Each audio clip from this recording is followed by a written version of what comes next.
26 ஜெயிக்கிறதுக்கு என்னென்னலாம் கஷ்டப்படுறாங்க. அப்பப்பா 26 கட்சியை கூட்டணி சேர்க்கிறாங்க, ஒரு பெரிய விளம்பரம் போடுறாங்க, நமக்கு பர்மிஷன் கொடுக்க மாட்டேங்கிறாங்க. அந்த மாதிரி இங்க இருக்கக்கூடிய நம்மளுடைய முதலமைச்சர் அவர்கள் எந்த அளவிற்கு பயந்து இன்னைக்கு 26 கட்சியை கூட்டணி வச்சாலும் என்னடா அது இன்னைக்கும் நம்ம 2% திமுகவோட அதிகமா இருக்கும். இதுதான் உண்மை. இந்த பயம் ரிசல்ட் அன்னைக்கு தெரியும், மே மாசம் 4ஆம் தேதி. அப்ப எல்லாரும் ஒண்ணு சொல்றாங்களே, இல்ல திமுக 26 கட்சி கூட்டணி பெருசா இருக்கு அப்படின்னு ஒரு பிரமிப்பை உருவாக்குறாங்கல்ல. இப்ப நான் கொஞ்சம் லேட்டா வந்துட்டேன். ஏன் லேட்டா வந்தேன் அப்படின்னா, காங்கிரஸ் கட்சியில இருந்து, தமிழ்நாடு காங்கிரஸ் கட்சியில இருந்து இன்னைக்கு இருக்க பொதுச் செயலாளர்கள், இன்னைக்கு இருக்க மாவட்ட நிர்வாகிகள் ஒரு 100 பேர் நம்ம ஆபீஸ்ல உட்கார்ந்துட்டு இருக்காங்க. இந்த கட்சி உருப்படவே உருப்பாது. காங்கிரஸ் கட்சி நாங்க ஏதோ மாற்றங்கள் வரும்னு நினைச்சோம், இந்த மாற்றங்கள் வரும்னு நினைச்சோம். ஆனா எல்லாம் ஏமாத்திட்டாங்க. 2 குரூப் இருக்கு. ஒன்னு ராகுல் காந்தி சார் குரூப், அவர் தான் எதிர்கட்சி தலைவர்.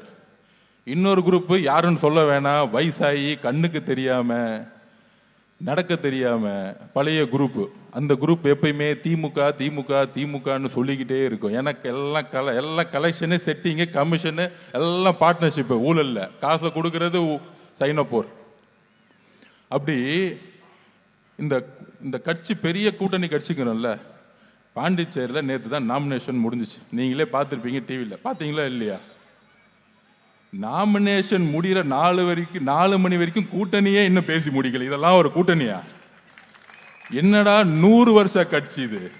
இன்னொன்னு 75 வருஷம் கட்சியான் திமுக, இன்னொன்னு 100 வருஷ கட்சியான். நாமினேஷன் முடிய போது கூட்டணி முடியல. இன்னும் ஒரு அனுபவம் பார்த்தீங்களா இவங்களுக்கெல்லாம்? எவ்வளவு பெரிய அனுபவம், எவ்வளவு பெரிய ஒற்றுமை, மத நல்லிணக்க கூட்டணி. இந்த திமுக என்ன ஃப்ராடுத்தனம் பண்ணுது பார்த்தீங்களா? பாண்டிச்சேரியில பிஜேபி ஜெயிக்கணுங்கிறதுக்காகவே இந்த திருட்டு திமுக காங்கிரஸ் கடைசி வரைக்கும் அள வச்சு, கடைசி வரைக்கும் ஈவினிங் 3 மணி வரைக்கும் நாமினேஷன் முடிகிற வரைக்கும் அந்த உடன்படிக்கையில சைன் போடாம பாதுகாட்டது ஜெகத் ரட்சகன். அதுக்கு பின்புலமா இருக்கிறது ஸ்டாலின். ஏன் ஜெகத் ரட்சகன் இது பண்ணாரு? ஏன்னா இடி கேஸ் சொல்லிட்டாங்க மேல இருந்து கூப்பிட்டு, நீ சைன் போடாத, திமுக 30 தொகுதி நிக்கணும், 20 தொகுதி நிக்கணும், கடைசி வரைக்கும் பேசிக்கிட்டே இரு. கடைசியில நாமினேஷன் காங்கிரஸ்காரன் பண்ணவே கூடாது. ஆனா அந்த பக்கம் ஐயா ரங்கசாமி, பிஜேபி எல்லாம் பேசி முடிச்சு நாமினேஷன் பண்ணி முடிச்சுட்டாங்க. அப்படி காங்கிரஸோடைய நாமினேஷனை பண்ண விடாம பாதுகிட்டது திமுக. இதுதான் திருட்டு திமுகன்னு சொல்றது. பிஜேபியோட ஏன் சேர்ந்துக்குச்சு? நம்ம சொல்றோம்ல, பிஜேபியோட நம்ம தைரியமா நிக்கிறோம். படத்தை ரிலீஸ் பண்ணலையா? நான் டெல்லி பக்கம் வந்தா நிமிந்து நிப்பன், சிபிஐ வாசல் நின்னுட்டு கை காமிச்சிட்டு போனார். சிபிஐ ஆபீஸ் கூப்பிடுறியா? நான் நிக்கிறேன். முதல் என்கொயரியா, ஒரு என்கொயரி கூட கேன்சல் பண்ணல, ஆப்சென்ட் ஆகல, நிக்கிற உண்மையை சொல்றதுக்கு நின்ன தலைவர் எங்க தலைவர். எந்த விதமான ஆஃபரையும் தூக்கி போட்டு மத சார்பற்ற தன்மையில் நம்முடைய முஸ்லிம் சகோதரர்களையும் கிறிஸ்துவ சகோதரர்களையும் அந்த எந்த குறிக்கோளை முதல் நாள் சொன்னாரோ அதுக்காக இன்னைக்கு வரைக்கும் நின்றுட்டு இருப்பார், எப்பயும் நிற்பார். அப்ப அம்மா ஜெயலலிதா அம்மாக்கு அப்புறம்,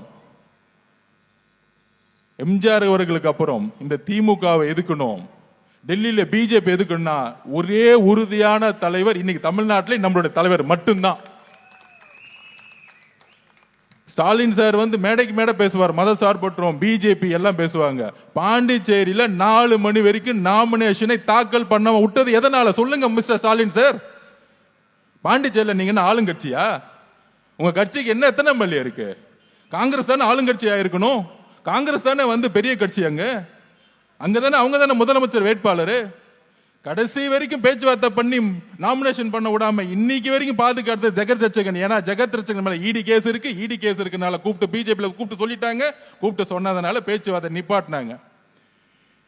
அங்க உங்களுக்கு எல்லாம் தெரியும், நாராயணசாமின்னு ஒருத்தர் இருக்கிறார், கேள்விப்பட்டீங்களா? கடைசியில் அவங்களுக்கே நாமினேஷன் பண்ணி பி ஃபார்ம் கொடுக்கல டெல்லியில இருந்து. இது வேணும். 2016 ஜெயிச்ச பிறகு, காங்கிரஸ் ஜெயிச்ச பிறகு அவர் முதலமைச்சர் ஆக்குனாங்க. அவருக்கு மக்கள் அரசியலே தெரியாது, மக்கள் கிட்ட போய் ஓட்டு வாங்கினதே கிடையாது. டெல்லி கிட்ட போய் செட்டிங் பண்ணிக்குவார் ஒரு குரூப்பா போய் 2 எலெக்ஷன்ல கடுகு தோல்வி அடைய வச்சுட்டார். அதனாலதான் இன்னைக்கு 26 எலெக்ஷன்ல அவருக்கு வாய்ப்பே கொடுக்கல. பாண்டிச்சேரி நாராயணசாமி மாதிரி ஒருத்தர் இருக்காரு. அந்த நாராயணசாமி என்ன பண்ணுவார்னா, கண்ணு திறந்தாலும் திமுக, தூங்கினாலும் திமுக நம்பிக்கிட்டு இருந்தார். கடைசியில அந்த அதே நாராயணசாமிய கழுத்து அறுத்து 4 மணி வரைக்கும் திமுக வந்து ஏமாத்திருச்சு. நேத்து பாண்டிச்சேரி பாலிடிக்ஸ் இது தெரிஞ்சுக்கோங்க, எந்த அளவுக்கு திமுக பிஜேபியோட சேர்ந்து சூழ்ச்சி பண்ணி அங்க காங்கிரஸ் ஒழிச்சுன்னு அங்க இருக்க தொண்டர்கள் எல்லாத்துக்கும் தெரியும். இன்னைக்கு எல்லா இடத்துலயும் நாமினேஷன் வந்து சுயமாவே பண்ணிட்டாங்க காங்கிரஸ். கூட்டணி பேச்சுவார்த்தை எப்ப முடிச்சிருக்கணும்? இது பதில் சொல்லுங்க மு க ஸ்டாலின் அவர்களா? சொல்ல மாட்டாரு. ஏன்னா பிஜேபி காரன் ஓனர் திட்டிடுவாங்க, உண்மையை சொல்ல மாட்டாரு. கேட்டா வந்து மத சார்பட்ட இங்க இருக்கவங்களை ஏமாத்திட்டு இருப்பாரு. பாண்டிச்சேரி காங்கிரஸ் ஒழிச்சதே இன்னைக்கு இருக்க ஸ்டாலினும் ஜெகத் ரட்சகனும். ஏன்னா உங்களுக்கு தெரியும், ஜெகத் ரட்சகன் மேல 600 கோடி 700 கோடி 1000 கோடி கேச போட்டு வச்சிருக்காங்க.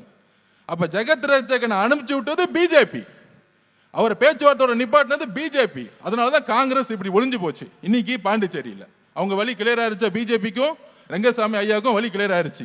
இன்னைக்கு காங்கிரஸ் நட் ரோட்ல நிக்குது. அதே மாதிரி தமிழ்நாட்டில் ஒரு ரங்கசாமி இருக்கிறார். பேர் சொல்லுங்க யாருன்னு? காங்கிரஸ்ல இருக்காருப்பா ஒரு ரங்கசாமிங்க. அவர் பேர் தான் ப சிதம்பரம். காங்கிரஸ் கட்சியை ஒழிக்க வந்த ரங்கசாமி, சரி நாராயணசாமி. 16ல நாராயணசாமி ஒழிச்சாரா? 26ல ப சிதம்பரம் காங்கிரஸ் ஒழிச்சிட்டார். நேரா போய் அடமானம் வச்சு விட்டார். காங்கிரஸோடைய ஒட்டுமொத்த பொதுச் செயலாளர்களும் ஒட்டுமொத்த மாவட்டத்தில் இன்னைக்கு டிவிக்கு வாசல் உட்கார்ந்துட்டு இருக்காங்க. ஐயா, இந்த கட்சி திமுக சொல்லி காமராஜர் ஆச்சர் காமராஜர் ஆச்சர் காமராஜர் சொல்லி 50 வருஷமா திமுக குதிரை மேல ஏறி உக்காந்துக்கிட்டு ஒரு மாற்றம் வராதான்னு நினைச்சோம். நாங்கெல்லாம் நினைச்சோம். எங்க ராகுல் காந்தி சார் விஜய் மேலதான் அன்பு வச்சிருக்கிறார், இதுதான் உண்மை. நாங்க போய் கேட்டுட்டு வந்தோம். ஆனா அந்த பழைய வயசான குரூப் இருக்கு, அவங்கெல்லாம் சூழ்ச்சி பண்ணி ஏதோ பேசி போய் அடமானம் வச்சுட்டாங்க. வாங்க வேண்டிய பெட்டியெல்லாம் வாங்கி அடமானம் வச்சுட்டாங்க. எங்களுக்கு இந்த காங்கிரஸ் மேல நம்பிக்கையில 100 பேர் இன்னைக்கு வந்து நம்ம ஆபீஸ் வாசல்ல உட்கார்ந்துட்டு இருக்காங்க தலைவரை பார்க்கணும்னு. இதுதான் இன்னைக்கு காங்கிரஸ் உடைய மிகப்பெரிய பிளவு. இன்னும் 2 நாள்ல காங்கிரஸ் கட்சியோட முக்கியமான நிர்வாகிகள் டிவிக்கு ஐக்கியமா போறாங்க. இதுதான் உண்மை. எப்படி நாராயணசாமி திமுக ஒழிச்சுச்சோ அதே மாதிரி 2029 ப சிதம்பரம் சீட்டே கிடைக்காது, அவரும் காணா போயிடுவார். காங்கிரஸ் கட்சியும் ஒழிச்சு அவரும் காணா போயிடுவார். அப்ப இத்தனை வருஷம் எக்ஸ்பீரியன்ஸ் இருந்து என்ன பெறுகிறோம்? நாங்கள் அனுபவசாலிகள், எங்களுக்கு அறிவு இருக்கு, எங்களுக்கு பொருளாதாரம் தெரியும், அது தெரியும், இது தெரியும், எல்லா கதையா டிவியில விடுவாங்க. ஆனா காங்கிரஸ் கட்சியை வளர விடவே மாட்டாங்க. அப்ப திமுக என்ன பண்ணுது? இன்னைக்கு கூட்டணி கட்சிகளை எப்படி டீல் போட்டு முடிக்கிறாங்க பாருங்க. பிஜேபியில இருந்து நேத்து வந்த பிரேமலதா அக்காக்கு 10 தொகுதி, ஒரு ராஜ்யசபா எம்பி, 34 எம்எல்ஏ கொண்ட ராஜ்யசபா எம்பி. காங்கிரஸ் நம்ம கம்யூனிஸ்ட் கட்சிக்காரங்க இந்த 5 வருஷம் 8 வருஷமா கூட இருந்து திமுக எல்லா வேலையும் பண்ணாங்க. கடைசியில் அவங்களுக்கு 5 தொகுதி. பேட்டி கொடுக்கும்போது 2 கம்யூனிஸ்ட் கட்சி தலைவரும் சொல்றாங்க, இதெல்லாம் எங்களை உடன்படிக்கையே கிடையாது, இருந்தாலும் பிஜேபிக்காக நாங்க இருக்கிறோம். இது எப்படின்னா, பிடிக்காத ஒரு பொண்ணை கூட்டு போயிட்டு ரூம்ல விட்டு கட்டாய கல்யாணம் பண்ற மாதிரி தான் இந்த கூட்டணி. ஆனா ஒரு நாள் அந்த பொண்ணு உங்களை போட்டு பொழக்க போகுது, அது மட்டும் தெரியும். இதுதான் இந்த கூட்டணி.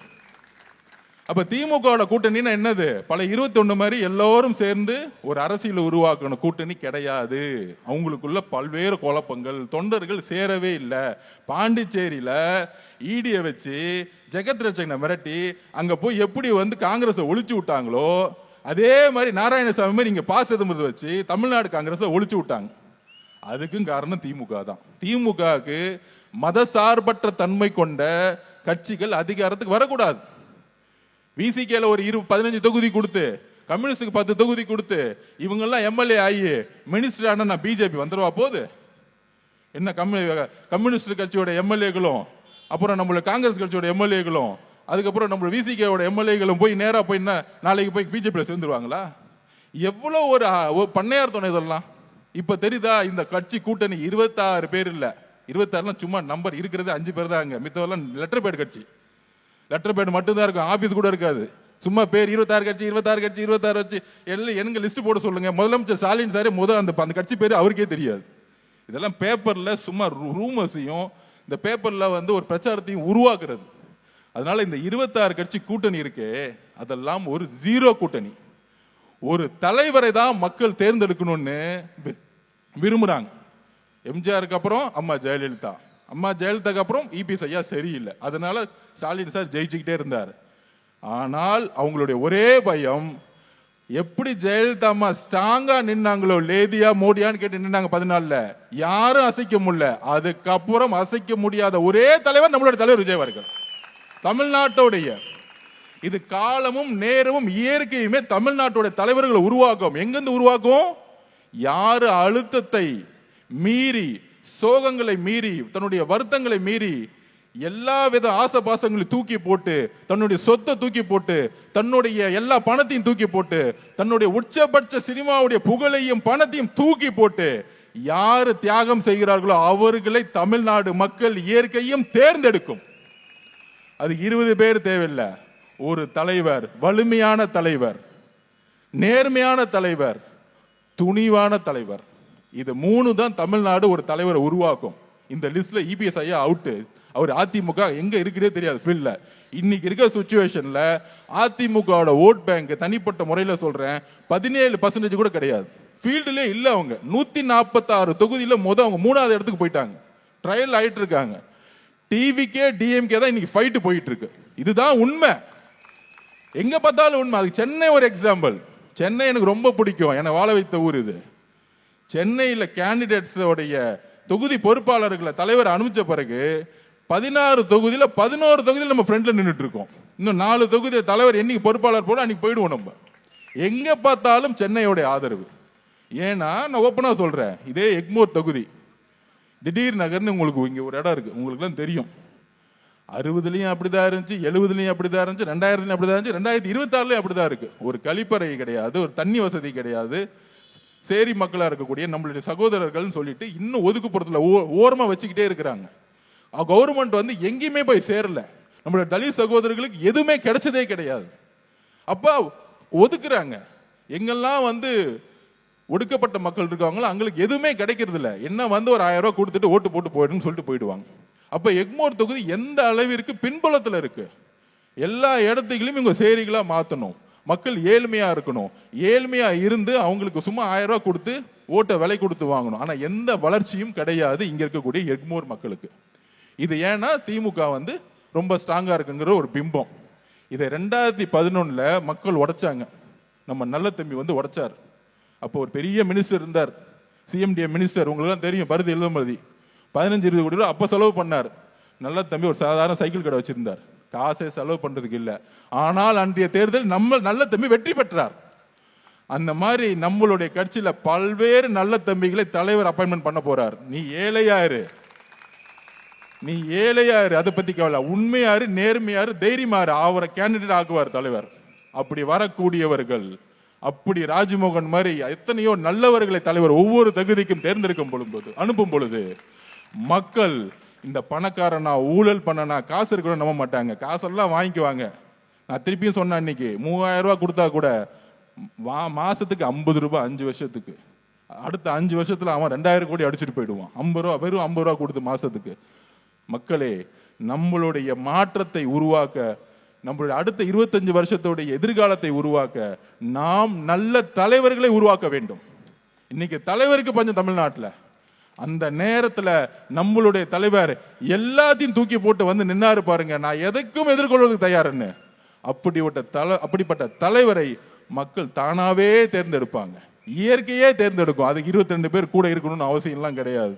ஏன்னா அந்த கட்சி தலைவர் மு.க. ஸ்டாலின் சார் மேலதான் மக்கள் நம்பிக்கை வைப்பாங்களே தவிர கூட 10 பேர் இருக்காங்களா, 20 பேர் இருக்காங்களா, இவர் என்ன இந்த கட்சி அந்த கட்சி எல்லாம் கிடையாது. இது தலைவரை தேர்ந்தெடுக்கக்கூடிய முதல் தேர்தல். திமுக 75 வருஷம் பாரம்பரியம், அவர் பையன் இருக்கிறாரு, இந்த பாரம்பரியம் தூக்கி போடக்கூடிய தேர்தல் தான் இது. பஞ்சாப் எலெக்ஷன் மாதிரி இந்த தேர்தல் வந்து எல்லாம் அமைதியா இருங்க. ஒரு புயல் வந்துகிட்டு இருக்கு. புயல் வந்து அமைதி இருந்து யாருக்கும் தெரியவே கிடையாது, நம்புங்க. நான் திருப்பி சொல்றேன், இன்னைக்கு 2% திமுக நம்ம அதிகமா இருக்கிறோம் இன்றைக்கு. அதனாலதான் அவங்க பயப்படுறாங்க. ஏன் பயப்படுறாங்க? மக்களுடைய ஆதரவு இல்லாம ஏன் அவங்க பயம் வருது? ஒவ்வொரு இடத்துலயும் ஏன் பயப்படுறாங்க? திமுக தான் நமக்கு எதிரான எல்லா மீடியாவை எடுத்துக்குவாங்க. 200 யூடியூப் எடுத்துக்குவாங்க. ஒருத்தர் பையன் தான் என்ன பண்ணுவாங்க, நமக்கு எதிராக திட்ட ஆரம்பிப்பாங்க. கரெக்டா இல்லையா? நம்ம இபிஎஸ் அண்ணன் யாராவது திட்டுறாங்களா யூடியூப்ல? நீங்களே பாருங்க. நீங்க போன் எடுத்து பாருங்க, உங்களுக்கே கோவம் வரும். போன் எடுத்தவொடனே என்னடா அது எல்லாரும் நம்ம தலைவர் திட்டுறாங்க. எல்லா பத்திரிகை எடுத்த நம்ம மணி அவர்கள் கூட இப்ப டக்குன்னு வந்து புக்கெல்லாம் கிழிச்சு போட்டார். அதை விட்டுருங்க, அது ஒரு புக்கே கிடையாது அது. ஓகேவா? சோ அந்த புக் எடுத்து கிழிச்சு அவர் கோபமா போட்டாரு. எல்லா பத்திரிகை எடுத்துக்குவாங்க, எல்லா யூடியூப் எடுத்துக்குவாங்க, எல்லா சேனல் டிபேட் நடத்துவாங்க.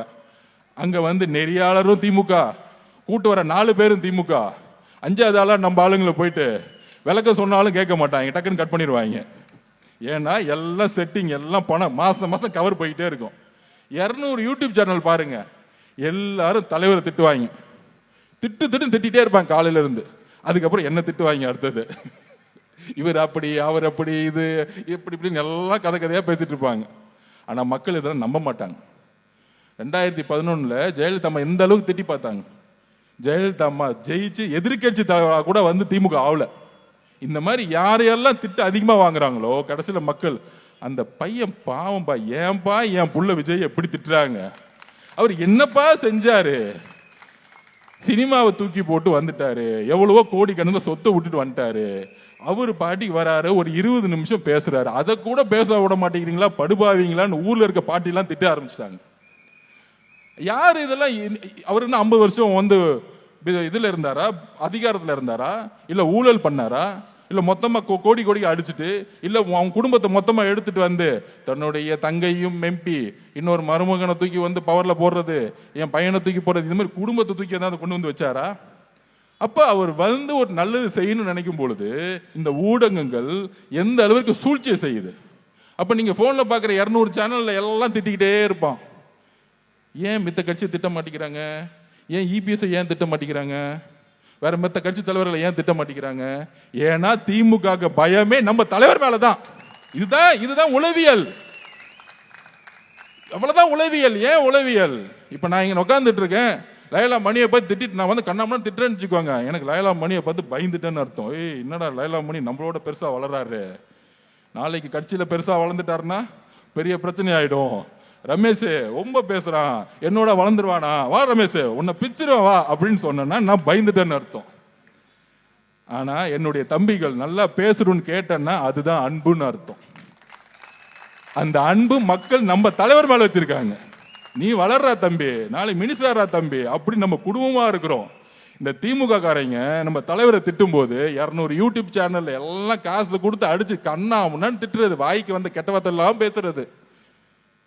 யாரு மிரட்டப்படுகிறார்களோ, யாரு மிரட்டுறாங்களோ அவங்க தான் பயந்தவர்களா. திருப்பியும் சொல்றேன், யாரு திட்டிக்கிட்டே இருக்காங்களோ அவங்க எல்லாம் மனநிலை சரியில்லாதவங்க. நம்ம தலைவரை பார்த்து பயந்துட்டா இருக்காங்க. அவரு எதா பத்தியும் கண்டுக்கிறது இல்லை. நேரா வந்து கேண்டிடேட் செலக்ஷன்ல இருக்கிறாரு. அடுத்து எங்க பிரச்சாரம் போகணும், எங்க மனு போகணும், எந்த ரோட்ல எப்ப கிளம்பணும். ஆனா மகன்களா திமுக ரெடி ஆகிக்கோங்க, அவர் ரோட்டுக்கு வரும்போது நீங்க செத்தீங்க. நான் இப்பயே சொல்லிட்டேன், இத்தனை நாள் நீங்க ரோட்டுக்கு உள்ள அவரை எழுதி வச்சுக்கோங்க, உங்க பரம்பரையே வருத்தப்பட போகுது. ஏன் தான் பிறந்தோம், பேசாம புள்ள அடுத்த இன்ப நீதியெல்லாம் அமெரிக்காவுக்கு செட்டில் பண்ணிடுவோம், தமிழ்நாட்டு பக்கம் திரும்பியே யோசிக்க கூடாது. ரெட் ஜெயிண்ட் வச்சா படம் எடுக்கிறீங்க, உங்க கம்பெனிக்கு இருக்கு நோட்டீஸ் இன்னும் 3 மாசத்துல. எல்லா சினிமா நடிகர்கள் நடிகைகளை ஏன் பேச மாட்டேங்கிறாங்க சொல்லுங்க, நீங்களே சொல்லுங்க. 2021க்கு முன்னாடி ரெட் ஜெயின்ங்கிற கம்பெனி எத்தனை படம் எடுத்துச்சு? இன்னைக்கு 1000 கோடி படத்தை வச்சு எல்லா படமும் எடுக்கிறாங்க. எந்த படம்? ஊழல் படம். அது யாரு? நம்ம கமலஹாசன் அவர்கள் ப்ரொடியூசரா. மாற்றத்தை உடைச்சி, டிவியை உடைச்சி, ஊழலை உடைச்சி கடைசியில் ரெட் ஜெயின்ல ப்ரொடியூசர் ஆயிட்டார். இதுதான் மாற்றமா? ஒட்டுமொத்த ஊழல் பணத்தையும் வைத்து சினிமா எடுக்கக்கூடிய ரெட் ஜெயின் படத்துல இன்னைக்கு கமலஹாசன் இருக்கிறார். ஆனா அதை பத்தி பேசணும்னு வச்சுக்கோங்க, 12ஆம் கிளாஸ் பொண்ணு ரேப் ஆகி, கழிவறைக்கு போன பொண்ணு ரேப் ஆகி தூத்துக்குடியில கொடூரமா கொலை செய்யப்படும் பொழுது திமுக முதலமைச்சரும் பேசல, உதயநிதியும் பேசல, எம்எல்ஏ பேசல, மினிஸ்டர் பேசல. அக்கா கனிமொழி அக்காவை பாராட்டணும். போனாங்க ஊருக்கு, ஆனா ஃபைட் வந்துச்சு. ஆனா ஒரு ரேப் வந்தா ஒரு பெண் மட்டும் தான் போகணுமா? நான் கேட்கிறேன், ஒரு பெண் தான் போகணுமா? ஒரு ரேப் நடந்துச்சுன்னா ஒரு பெண் தான் போகணுமா? ஒரு ஆண் போக கூடாதா? ஒரு மினிஸ்டர் ஆணா இருக்க போக கூடாதா? இது என்ன ஒரு ஆண் ஒரு ஆண் மனப்பான்மையுள்ள சமூகம் அது? ஐயோ உடனே கனிமொழியை பார்த்து அவங்க போல இவங்க போல கனிமொழி போல. ஏன் முதலமைச்சர் பார்த்து கொஸ்டின் கேட்க கூடாதா? ஒரு பெண் 15 வயசு பெண்ணு கொல்லப்பட்டிருக்கும் போது முதலமைச்சர் அந்த இடத்துக்கு போல, துணை முதலமைச்சர் சுத்தமா போல. ஆனா விமர்சனம் கனிமொழி அக்கா மேல. அந்த கனிமொழி அக்காக்கு எம்எல்ஏ சீட்டு கொடுக்க மாட்டேங்கிறாங்களாம். அந்த கொடுமை வேற நடந்துகிட்டு. கேட்டா பெண்களுக்கான பாதுகாப்புக்கான அண்ணன் அவரு.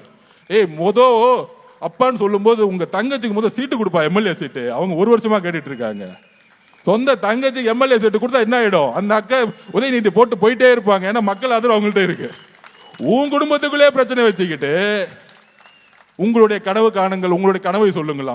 கனிமொழி அக்கா கனவை நிறைவேற்றுப்பா. அப்பாவா நல்ல அண்ணனா குடும்பத்துக்குள்ளே ஏமாத்திக்கிட்டு தமிழ்நாட்டில் நான் மக்களை பாதுகாப்புன்னு வெளியே வரீங்க. வீட்டை விட்டு சொல்ல ஆரம்பிச்சோன்னா தாங்க மாட்டீங்க. எங்க தலைவரை பத்தி பேசாதீங்க. நான் எப்படி ஓப்பனா சொல்றேன், தாங்கவே மாட்டீங்க.